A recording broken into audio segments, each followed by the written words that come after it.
Ce podcast vous est proposé par la plateforme Livy. Bonjour, je m'appelle César Ancel-Enseigne. Je suis médecin généraliste et urgentiste. Vous êtes sur le podcast Patient, saison 2. Bienvenue dans Parole d'expert.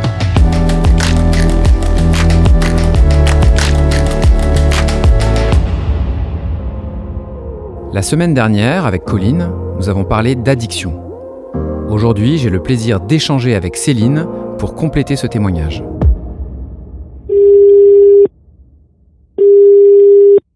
Bonjour Céline. Bonjour. Céline, est-ce qu'on peut se tutoyer ? Oui, bien sûr, sans problème. Céline, est-ce que tu peux te présenter en quelques mots ? Oui, donc je m'appelle Céline Sanchez, je suis éducatrice spécialisée et j'utilise l'eau comme médiation thérapeutique dans le domaine de la santé mentale sur la côte basque depuis environ 8 ans. Pour commencer, est-ce que tu peux nous dire ce que c'est la médiation thérapeutique ? Alors la médiation thérapeutique de manière générale, c'est une pratique qui consiste à proposer à une personne le recours à une activité spécifique pour faciliter l'expérience et l'expression. Donc quand on dit qu'on utilise l'eau comme médiation thérapeutique, en fait il s'agit d'utiliser l'aimant aquatique, que ce soit l'océan, la piscine, la balnéo, pour permettre la mise en mouvement du corps et favoriser le ressenti, le vécu et l'expérience, pour accompagner au plus près la personne avec comme but à atteindre l'amélioration psychique, c'est-à-dire le mieux-être de la personne. Et comment ça t'est venu cette idée d'utiliser l'océan comme médiateur thérapeutique ? Alors ça m'est venu il y a assez longtemps, à vrai dire, avant même de rentrer en formation d'éducatrice spécialisée. J'ai fait une saison sur le site Handiplage de la plage d'Hendaye, donc qui accueille des personnes en situation de handicap physique ou psychique. Et mon rôle en tant qu'handiplagiste, c'était d'accueillir ces personnes et de les aider dans la mise à l'eau avec un support adapté qui s'appelle le tir à l'eau. J'ai vraiment eu la sensation d'être dans un monde complètement à part où le handicap se dissolvait complètement dans l'eau. Je trouvais que c'était un support incroyable pour ces personnes-là. Un support où en fait la vie reprenait le dessus, il se passait beaucoup de choses dans le corps, dans l'esprit et donc déjà là, je passais mes concours d'éducateur spécialisé et je me suis dit que l'eau c'était quand même un support formidable, sachant que moi je suis tout le temps dans l'eau et donc en fait l'utilisation de ce support très vite est apparue comme une évidence pour moi. Qu'est-ce que ça a de si particulier l'eau ? Toi après, est-ce que tu t'es renseigné ? C'est quelque chose qui a déjà été étudié ? C'est quelque chose d'ancien, de récent ? Qu'est-ce que ça a de spécifique, l'eau ? L'eau, c'est quelque chose d'ancien puisque c'est utilisé depuis des siècles. Hippocrate utilisait l'eau dans l'accompagnement des personnes. Il avait une baignoire dans son cabinet. Ensuite, il y a beaucoup de médecins qui ont écrit des traités d'hydrothérapie il y a déjà de nombreuses années. Et ensuite, l'utilisation de l'eau a été un peu relayée au rang de l'activité physique et un peu oubliée en termes d'accompagnement dit thérapeutique. L'eau, de manière générale, l'eau, c'est contenant, c'est enveloppant, c'est malléable. Ça permet de vivre son corps différemment. On a tous un sentiment océanique présent en nous, en fait, du ventre de la mer. Et c'est un médiateur qui offre plusieurs médiations.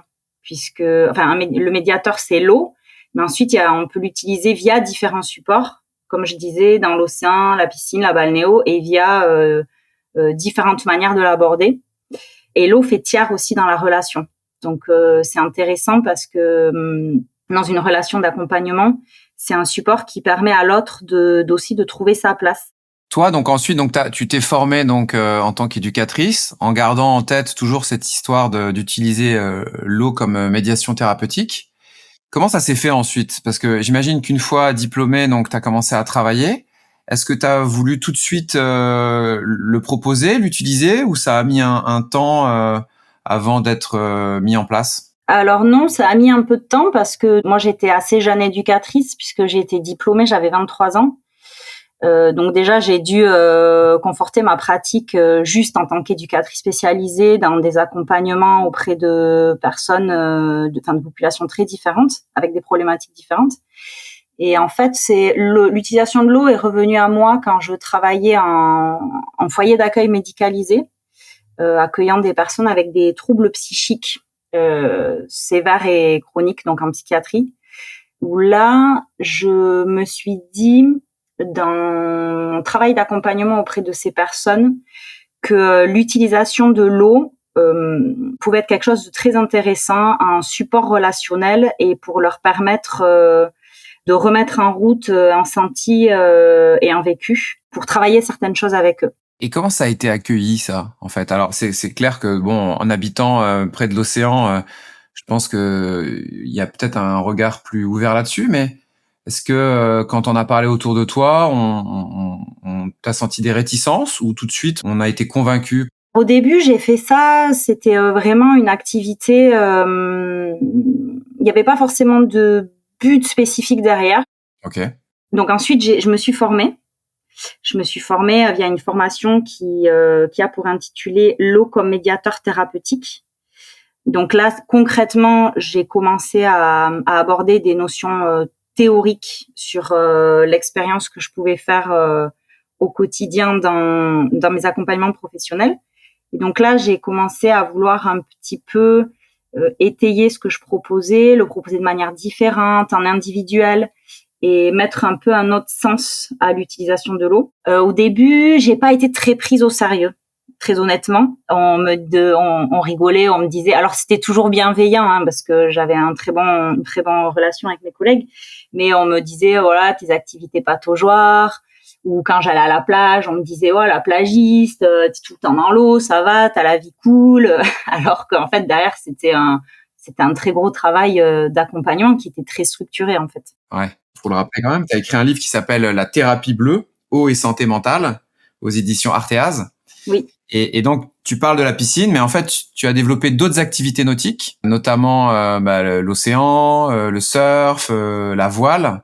Donc ça, j'imagine que ça demande de l'organisation. Comment ça se passe dans ces cas-là? T'es toute seule? T'es accompagnée? Alors, pour ce qui était de la piscine, j'avais un collègue qui venait souvent avec moi. Ensuite, alors majoritairement, c'est moi qui pilotais tout, en fait, la création des groupes, Okay. tout le pilotage, en fait, la réalisation, les moments de temps, de parole avant, d'échange après, de restitution, d'évaluation, c'était moi qui le faisais. Donc, c'était un travail important, en fait, au-delà du temps passé dans l'eau. Céline, tu expliquais que tu prenais en charge des patients, des personnes avec des troubles psychiques parfois assez sévères. Oui. J'imagine que c'est des personnes qui ont aussi un accompagnement psychologique, voire psychiatrique ou médical. Tout à fait. Est-ce que tu as échangé, toi, à ce sujet-là avec des psychologues, des psychiatres ou des médecins? Oui, bien sûr. Quand j'ai commencé de toute façon à mettre en place ces projets-là, c'était dans un cadre institutionnel puisque j'étais salariée d'une institution. Et donc, ces projets étaient mis en place avec validation et accord de l'équipe médicale et du médecin psychiatre. Et oui, j'ai longuement échangé avec le médecin psychiatre à l'époque, qui aussi, des fois, se servait de ce qui pouvait se passer dans l'eau pour retravailler des choses ensuite avec là où les personnes en entretien. Ah oui, donc ce que tu veux dire, c'est que ce type de thérapie permettait parfois d'avancer dans la prise en charge? Oui, complètement.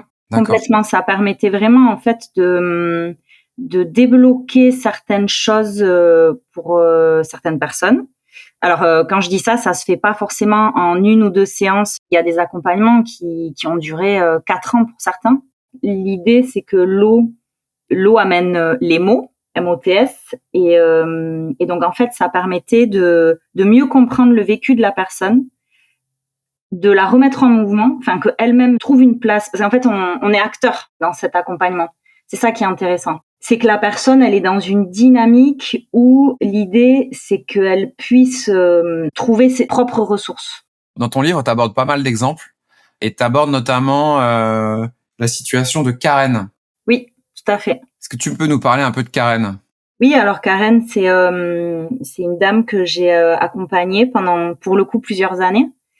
Karen, ça a été mon premier accompagnement en individuel suite à la formation que j'avais passée de l'eau comme médiateur thérapeutique. D'accord. Karen, c'était une personne qui vivait son corps de manière très douloureuse, qui était très en souffrance. Et à vrai dire, c'était compliqué de l'accompagner parce que tout simplement, créer du lien avec elle, c'était pas simple.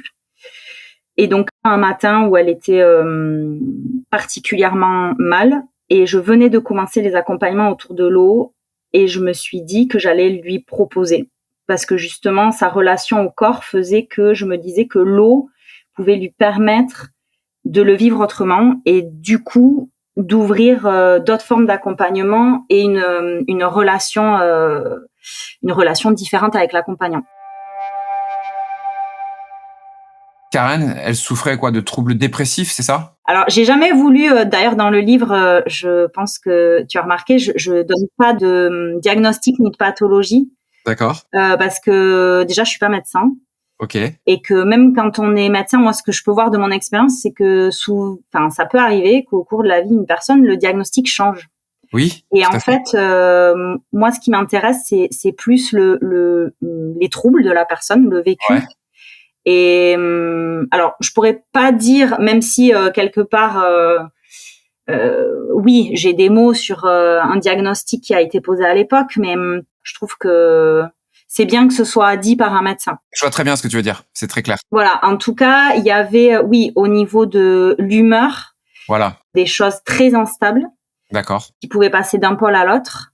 D'accord. Avec une souffrance intérieure qui était très vive, avec une relation à son corps très douloureuse. Et donc, qu'est-ce qui s'est passé? Et donc, on a commencé des accompagnements en individuel en piscine, qui m'ont demandé de mettre en place très concrètement un travail d'utilisation de l'eau, vraiment comme un projet à part entière, au plus près de ses besoins et avec un cadre très spécifique dans lequel elle pouvait évoluer. Donc en fait, je l'accompagnais une fois par semaine à la piscine. Donc on travaillait en petit bassin. Les piscines, c'est un grand espace social où tout le monde confondu va, tout le monde se rencontre en fait, puisque c'est en fait dans ces bassins, que ce soit dans les lignes ou dans les petits bassins où les enfants y jouent, c'est un espace de vie commun qui est partagé entre tous. Et pour des personnes qui sont en institution depuis de nombreuses années, qui sont un petit peu coupées de ce monde-là extérieur, le fait de pouvoir être remis en mouvement dans un espace de socialisation, c'est très important. Ouais, clairement. Ça, c'est un point que tu soulignes dans ton livre, oui. Et qui est hyper intéressant. Et c'est vrai qu'à la piscine, tu te retrouves comme tu peux te retrouver à la plage, avec plein de personnes différentes, de toutes les générations. Tu sais pas tu connais pas les emplois, les professions, les situations sociales. Tout le monde est au même niveau, finalement. Exactement. Et ça, en fait, pour certaines personnes, finalement, dans leur vie, c'est, surtout chez des personnes isolées, c'est une révolution, en fait. Oui, Karen, elle le disait très bien. Alors, si au début, ça peut être un peu du challenge pour elle, parce que, la relation encore, c'est compliqué. Enfin, voilà, il y a beaucoup de choses qu'elle a dû aussi travailler et surmonter pour voir aussi cet aspect-là. Mais en tout cas, ce qu'elle disait, c'est que la piscine, en fait, elle adorait entendre les enfants jouer, les enfants crier, les gens se parler. Dans les lignes, on se croise. Elle disait que c'était un espace de vie et qu'elle avait vraiment l'impression de retourner à la vraie vie. Alors, je vends pas du rêve, hein. Il y a eu des hauts, des bas, parce que tout n'est pas linéaire et l'utilisation de l'eau, c'est pas tous les jours simple. Sinon, ça se saurait. Parce qu'en fait, on va au gré de la personne. Et donc, les personnes qui ont des troubles psychiques comme ça, il y a des moments où ça va assez bien, des moments où ça va moins bien. Et même les personnes qui n'ont pas des troubles psychiques. Et même les personnes qui n'ont pas des troubles psychiques, on est tout à fait d'accord. Voilà, donc on a travaillé beaucoup, donc poser des bases un petit peu, que ce soit relationnel, que ce soit de la relation au corps dans l'eau et dans les relations sociales aussi. Et ensuite, on est passé dans l'océan. Donc je suis repartie là où je travaillais, là où tout avait commencé en fait, dont je parlais au tout début de l'interview à Handiplage. Donc on est reparti là-bas puisque Karen c'est quelqu'un aussi qui a des difficultés pour se déplacer et donc pour elle marcher sur du sable ça pouvait être aussi compliqué. Donc on a été sur le site Handiplage, on est reparti là-bas et on a continué les accompagnements dans l'océan en relais de la piscine puisque c'était l'été. Et là l'océan a apporté encore quelque chose de nouveau pour elle puisque il y a le contact avec la nature. Il y a tout ce qui est luminothérapie par la lumière, le soleil. C'est aussi un lieu de vie. Il y a la connexion à l'environnement. L'océan ramène, je trouve, encore plus que la piscine à l'immédiateté, à l'instant présent. Céline, pour les gens qui écoutent, en fait, c'est vrai que l'eau, que ce soit en piscine ou au bord de l'océan, c'est vrai qu'il y a des gens qui peuvent avoir une certaine appréhension. Et des personnes qui s'intéresseraient justement à l'eau comme médiation thérapeutique et qui auraient cette appréhension de l'eau. Comment ça se passe? Ça se fait graduellement? Il y a une évaluation qui se fait au préalable avant de savoir si on peut mener ou pas cette thérapie? Comment ça se passe en pratique? Alors, il faut savoir qu'en océan, par exemple, on n'est pas obligé forcément d'aller dans l'eau en entier et loin pour bénéficier d'un mieux-être, déjà. Parce que dans les accompagnements, par exemple, que j'ai fait, c'est des gens qui ne se baignaient pas totalement dans l'océan. Ça pouvait être juste marcher les pieds dans l'eau au bord de l'océan, être juste devant. En tout cas, apprivoiser le fait de reconnecter avec la nature dans un milieu naturel. D'accord. Ouais. Faire de la marche aquatique, par exemple. Ou prendre le temps juste de s'asseoir sur le sable devant l'océan. Rien que ça, en fait. Ouais. Rien que ça, en fait, on se rend pas compte, mais il y a beaucoup de gens qui c'est pas un réflexe. Ouais. Et alors que ça fait déjà beaucoup de bien. En fait, ça c'est ce que tu veux dire. En fait, c'est que effectivement, il s'agit pas d'aller forcément partir dans une immersion complète ou d'aller au large ou d'aller au contact des vagues. Exactement. C'est ce que tu dis avec le rôle de l'eau qui va te porter. L'élément aquatique qui est un peu notre élément essentiel, mais aussi le contact des sens avec la nature, le soleil, le vent, c'est ça? Oui, alors ça c'est pour tout ce qui est surf thérapie. Quand je parle de surf thérapie, en fait, c'est pas forcément avec une planche. Hein. Surf thérapie, quand j'emploie le terme surf thérapie, c'est le contact avec l'océan. Ah oui, d'accord.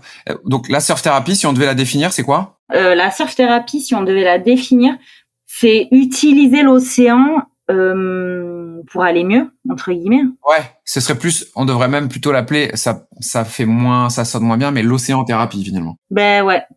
Parce qu'en fait, surf, le terme, c'est le surf, c'est l'endroit où casse la vague. Oui, c'est ça. D'accord. En fait, on parle de surf, mais nous, on l'associe avec une planche. Mais le surf, c'est cette idée de l'endroit où casse la vague, les embruns, voilà, c'est lié au contexte naturel. Céline, tu as travaillé donc aussi avec des enfants et des adolescents. Oui, exactement. Donc, tu as accompagné des enfants et des ados notamment dans un foyer d'accueil d'urgence. C'est quoi la situation de ces gamins? En fait, c'est des mineurs, donc enfants, adolescents, qui sont placés dans un foyer d'accueil d'urgence par mesure de protection.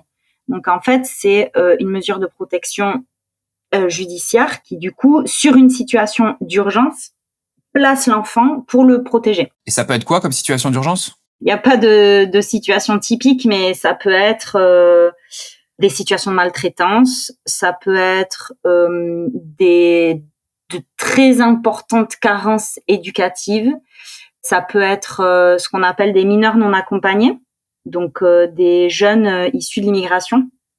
Par exemple, donc là, c'est la police aux frontières qui nous a appelés parce qu'en fait, un mineur ne peut pas rester tout seul dans la rue. Voilà, donc en fait, il y a une multiplicité de situations qui fait que on accueillait des jeunes sur ce foyer qui était un foyer d'accueil d'urgence qui est ouvert 24 heures sur 24, 7 jours sur 7, 365 jours par an. D'accord. Et donc toi, tu es intervenu au sein de ces structures. Est-ce que tu peux nous raconter un peu? Ouais, donc cette structure, c'est très particulier dans le sens où c'est un lieu transitoire. Les enfants et les adolescents, ils sont accueillis, mais ils ne vont pas rester là. Souvent, quand ils sont accueillis en foyer d'accueil d'urgence, c'est surtout pour avoir un temps d'observation, d'évaluation pour une réorientation. Donc, à la différence du coup d'un foyer, d'une maison d'enfants à caractère social, c'est-à-dire ça va être entre guillemets le nouveau lieu de vie de l'enfant. Là, c'est pas le cas. En tant qu'éducatrice spécialisée, notre travail, c'est d'accueillir l'enfant, de le protéger et d'observer, en gros, d'analyser, de comprendre en fait ce qui se passe pour lui, pour sa famille, puisqu'en fait derrière il y aura une décision juridique ou parfois administrative pour connaître la suite pour l'enfant. Donc soit un retour dans la famille, soit un placement dans un foyer, soit un placement dans une famille d'accueil. En gros, c'est voilà, je résume. Donc, c'est des périodes de vie très particulières pour ces enfants qui ne savent pas, en fait, ce qui va se passer pour eux par la suite, qui viennent d'être retirés de leur environnement. Donc, je vous laisse imaginer qu'ils sont, pour la plupart, perdus et en grande souffrance.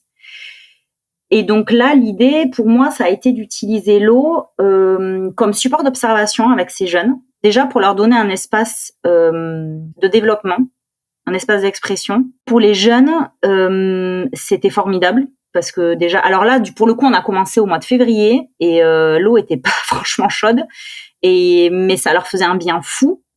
On pouvait constater, par exemple, un meilleur sommeil.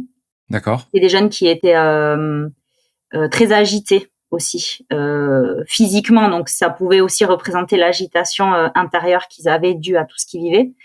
Et en fait, être dans l'eau, ça leur permettait un grand apaisement du sommeil. Voilà, c'était des fois une alternative à un traitement médicamenteux, puisque ça, c'est quelque chose auquel on était bien confrontés dans ces établissements, c'est que il y avait tellement de mal-être qui induisait des troubles du comportement que souvent, la réponse qui était donnée, c'était un traitement médicamenteux, en fait, pour les apaiser. D'accord. Donc, je dis pas que ça allait supprimer, mais en tout cas, c'était donner un moyen aux jeunes de pouvoir s'exprimer, de pouvoir dire ce qu'ils ressentaient, et nous, de pouvoir derrière mieux les accompagner, retravailler avec eux. En fait, avec Colline, on a abordé le sujet de l'addiction et le contact avec l'océan, les activités aquatiques, le surf, ça a été un déterminant dans sa prise en charge. Toi, probablement que dans ton parcours, tu as été amené à prendre en charge des personnes qui étaient dans des situations d'addiction. Et il y a pas mal de publications concernant effectivement l'utilisation de la thérapie bleue sur l'addiction. Comment t'expliques? Je sais que t'es pas addictologue, mais comment t'expliques l'efficacité de cette prise en charge? Selon moi, l'addiction, c'est une forme de compensation par rapport à un mal-être. Alors après, c'est beaucoup plus complexe que ça, mais du coup, le fait d'utiliser l'eau, les thérapies bleues, le milieu naturel, parce qu'on parle de l'eau, mais je pense que toute thérapie naturelle, ça peut être aussi efficace. Je pense que du coup, l'utilisation de l'eau, ça traite pas directement le problème de l'addiction en soi, mais le fait que ça amène pour la personne un support d'expérience, un support relationnel qui permet derrière de retravailler certaines difficultés rencontrées par la personne qui peuvent induire les comportements d'addiction dans la prise de toxiques, c'est, je pense, pas l'unique solution, mais c'est une forme d'accompagnement complémentaire alliée à un suivi spécialisé en addicto. Moi, c'est un sujet qui me tient à cœur parce que clairement, en médecine, on est amené à prendre en charge des patients qui sont dans ce type de situation-là. Et je pense que tu résumes bien, en fait. C'est-à-dire que c'est une prise en charge globale. Exactement. Avec effectivement parfois une prise en charge médicale, voire médicamenteuse. Mais là où là où l'efficacité se trouve, c'est effectivement dans le contact avec la nature. Alors l'océan, parce qu'effectivement c'est ton domaine, mais tout simplement parce que la nature va souvent aller capter notre attention, et possiblement aussi que dans notre nature profonde, on a besoin d'être dans ce milieu-là. Je pense qu'aussi, tu l'expliquais, il y a aussi probablement aussi le fait de reprendre une activité sociale et des interactions sociales, l'activité physique, le contact avec la lumière. Donc, à mon avis, je pense que l'efficacité, elle est probablement multifactorielle. Je sais pas ce que t'en penses. Oui, exactement. C'est ce que j'allais dire. C'est tout à fait ça. Et partant du principe que une médiation thérapeutique, alors là, on parle de l'eau, il s'agit d'accompagner à travers l'eau la personne à mettre du sens sur ses affects et sur ses actes. Et du coup, cet accompagnement-là, il va complètement il va être vraiment complémentaire, en fait, avec, par exemple, le suivi addicto. Et vu que la personne, en fait, elle est actrice, c'est ça qui est intéressant. Là, la personne, elle est actrice, elle met en mouvement son corps. Il y a une dynamique psychocorporelle qui induit, en fait, derrière beaucoup de choses, et qui permet de retravailler certaines choses et dont certaines difficultés, comme les troubles de l'addiction. Céline, tu as plusieurs casquettes. Tu travailles aussi pour une association qui s'appelle l'association Panassi. Oui. Comment ça se passe, la prise en charge des personnes? Tu peux nous faire un petit résumé de... Oui, donc l'association, donc qui s'appelle Panassi, donc juste pour éclaircir, donc panacée, le terme panacée, c'est le remède universel à tous les maux. Et il a été modifié en Panassi pour dire l'océan, le remède universel à tous les maux. Je le précise parce qu'il y a beaucoup de gens qui comprennent pas pourquoi l'association s'appelle Panassi. C'est une association qui propose des programmes de surf thérapie. Donc c'est des programmes qui durent 6 à 8 semaines, donc avec une session par semaine, pour des personnes donc issues d'institutions comme par exemple, on met en place des programmes avec l'unité de victimologie, avec un foyer qui, dans le domaine de l'insertion sociale. Donc là, pour le coup, on a des personnes, un groupe de participants qui est complètement dans le thème addicto aussi. On travaille avec des personnes qui ont des difficultés psychiques. On est tous bénévoles actuellement. D'accord. Et on accompagne aussi des particuliers. Voilà. Et donc là, c'est pas des accompagnements individuels, c'est du collectif. Donc c'est un petit groupe de 6 personnes. Et ensuite, sur place, il y a un professeur de surf et 2 ou 3 bénévoles supplémentaires pour encadrer les sessions. Donc là, pour le coup, quand on parle de surf thérapie, il y a une planche, mais pas que, puisqu'en fait, c'est pas un cours de surf du tout traditionnel. C'est-à-dire que la mise à l'eau avec une planche ou pas d'ailleurs, parce qu'il y a des fois où on se met à l'eau sans planche, puisque l'idée c'est le contact avec l'océan, se fait à partir d'un temps conséquent qui va être de se retrouver sur le sable avec le groupe, où il y aura un temps de parole. Voilà, où on prend un peu la météo intérieure, on met en place des exercices de respiration, d'ancrage. On peut, des fois, selon quel bénévole il y a le jour même, on utilise l'art-thérapie. Voilà, en fait, la mise à l'eau, elle se fait dans un deuxième temps. Et ensuite, après la mise à l'eau, donc là, c'est pareil, on est beaucoup d'encadrants sur ces séances parce qu'il y a 6 personnes et on est environ 3 ou 4 encadrants. C'est que ça permet, dans du collectif, de mettre de l'individuel aussi, quand c'est nécessaire. Et voilà. Et donc ensuite, il y a un grand temps de parole, de débriefing sur l'expérience océanique vécue par chacun. Et toi, est-ce que tu constates une différence au début et à la fin du programme ? Oui, complètement. Qu'est-ce que tu constates ? Je constate que des fois, c'est difficile pour certaines personnes d'arriver là parce que les personnes ne se connaissent pas entre elles avant dans le groupe. D'accord. Il y a une grande évolution, je trouve, sur le rapport à soi, déjà, c'est la base, le rapport à l'autre et le rapport à l'environnement. Et moi, je suis aujourd'hui avec cette association parce que moi, dans mon activité professionnelle, je propose que des accompagnements en individuel et que là, ça me permet aussi d'encadrer des accompagnements sur du collectif et que c'est aussi intéressant parce qu'il y a d'autres choses qui se jouent, parce que l'eau, elle est support, mais du coup, le groupe, c'est un formidable support aussi. Voilà, on constate tous une évolution sur les prises de parole, sur l'attitude de la personne dans l'eau, voilà, sur comment elle évolue en s'ouvrant, en fait, en se connectant. En fait, voilà, il y a toute une histoire de connexion, en fait. Céline, on en arrive à la fin, c'était vraiment hyper intéressant. Qu'est-ce qu'on peut te souhaiter pour la suite ? À moi ? À toi, à l'association, ouais, globalement. On peut souhaiter que la prise de conscience continue. Ouais. Et puisse permettre aussi à des associations comme Panacide d'évoluer et de pouvoir aussi à un moment donné rémunérer aussi certains professionnels qui aujourd'hui donnent beaucoup de leur temps bénévolement. Mais en fait, c'est pas pour nous, c'est surtout pour pouvoir ouvrir et offrir encore plus de programmes à ceux qui en ont besoin. Et puis moi, je souhaite aussi, alors c'est peut-être un peu particulier ce que je vais dire, mais que l'océan puisse être préservé aussi.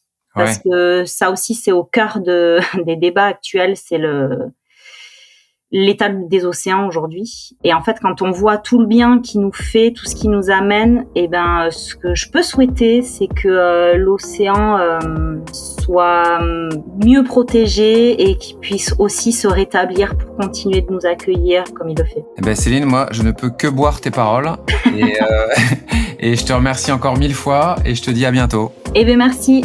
Allez, salut. Merci d'avoir suivi Parole d'expert. À la semaine prochaine pour un nouvel épisode de Patient. Ce podcast vous a été proposé par la plateforme Livy.